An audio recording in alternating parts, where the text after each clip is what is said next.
Just gonna stand there and watch me burn. Well, that's alright because I like the way it hurts. Just gonna stand there and hear me cry. Well, that's alright because I love the way you lie. I love the way you lie. Nancy, this is Debbie. Over.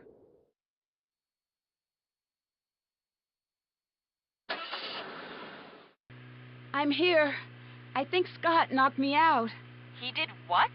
When I confronted him about selling the team out to Brooke, he went berserk.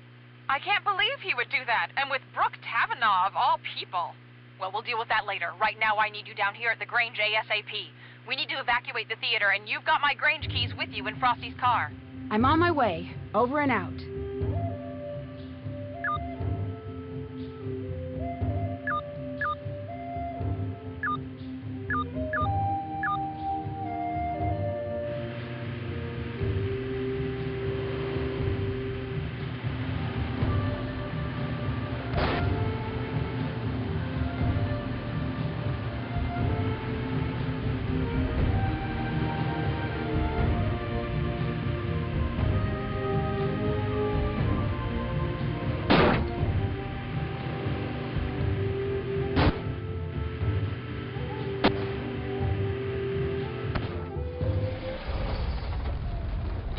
Chaos here.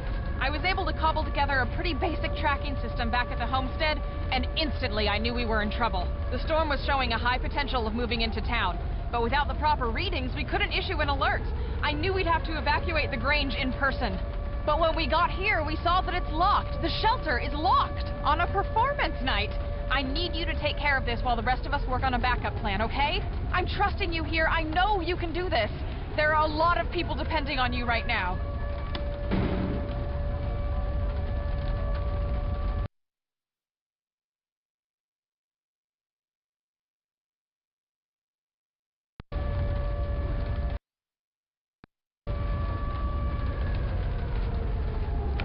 What is this now? Who would double lock a storm? Yes, you did it! Nice job, Nancy.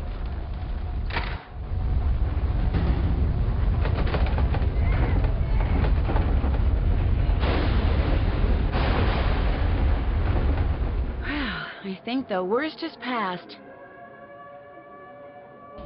Nancy, where are you going? Get in the shelter. I can't just let Scott get away. Okay, Nancy, first thing, switch on your GPS. That little dot you see, follow that and it will lead you right to Scott. We put a tracker on his truck. It's a safety thing. But Nancy, be careful out there. Keep this radio on and I'll do my best to keep you safe. Nancy, I'm really sorry about everything that happened back there. Scott, he wasn't always like this. I was worried about him earlier. His heart clearly wasn't in it anymore. He was putting us in danger. I just wanted to do what's best. That's not what it sounded like when I overheard you talking to Frosty. You two wanted to get rid of Scott. From where I was standing, you sure didn't sound very concerned about safety. Nancy, I know it probably sounded bad, but there's a lot you don't know. Pete, the intern you took over for, his injury wasn't just an accident. He got hurt because Scott sent him out where he never should have been. After that, I knew I had to take over. That's still no... Looking back, I do things differently. But I did what I did for the right reason. I wanted to push Scott until the world saw how reckless he was being. It was a mistake. I screwed up and I accept responsibility. No matter what happens out there, promise me that you'll be careful. I promise.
made it!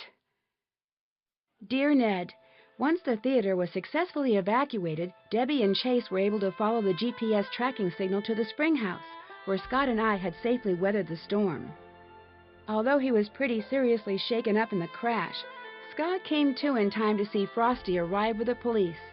He received community service for destruction of public property and interfering with public safety records. He didn't fare so well with the college. They fired him quicker than lightning hitting a bee-stung greyhound, as they say around here. So it looks like he'll actually be serving the community now, instead of just pretending to, even if it's just by picking up garbage by the side of the road. Word spread quickly about Scott's misdeeds, and soon Brooke Tavenaugh, the rival Chase team leader, found herself out of a job as well. With the storm season almost over, it looked like both teams were out of the competition. Debbie, always the organizer, decided to combine the remaining members on both teams for the remainder of the season. Without Scott's ever-present storm cloud hanging over the team and his constant sabotaging, the team really began to hit its stride with Debbie in charge. 2 days after I told Krollmeister I had found the source of the sabotage and the change in team leaders, Debbie's Chase team was greeted by a surprise delivery, the next generation of Krollmeister's storm tracking and detection equipment. With Scott out of the picture, Frosty renegotiated his contract. Now that he's able to pursue his own projects on the side, he's just about doubled his output. He's launched his own business, and when he's not getting pelted by softball-sized hail, you'll find him in his studio. Chase has given up on his dreams of finding oil. Even if he hadn't, he wouldn't have the time to look. Debbie's keeping him too busy. Free from having to spend his days fixing Scott's mistakes, Chase has finally had the opportunity to show off his keen sense for weather.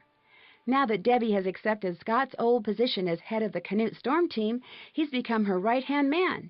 Last I heard, he was going to assist Debbie in her classes in the fall. And when I got home, I found a surprise delivery myself as well. The first shipment of my lifetime supply of Cocoa Kringle bars. Krollmeister also sent me a note telling me to keep my bags packed. He has a special surprise trip planned for me as a way to say thanks.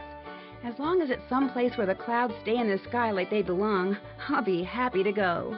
While the winners of the Green Skies event won't be determined until fall, things are looking pretty good for Debbie's team. With the new equipment, they've logged the most storm data. And although Debbie won't be showing anyone until she's 100% sure, the team may have made a verified touchdown prediction. Yesterday, a postcard from Pa arrived. After the town repaired the storm damage to the Grange, they restaged the town play. They even added a new part about the storm, including a scene where a certain someone unlocks the storm shelter. As long as it wasn't played by Pa in a wig, I'm happy. Pa says that he remembered most of his lines this time, at least the important ones. As for me, well, I've had just about enough stormy weather for one season. Love, Nancy.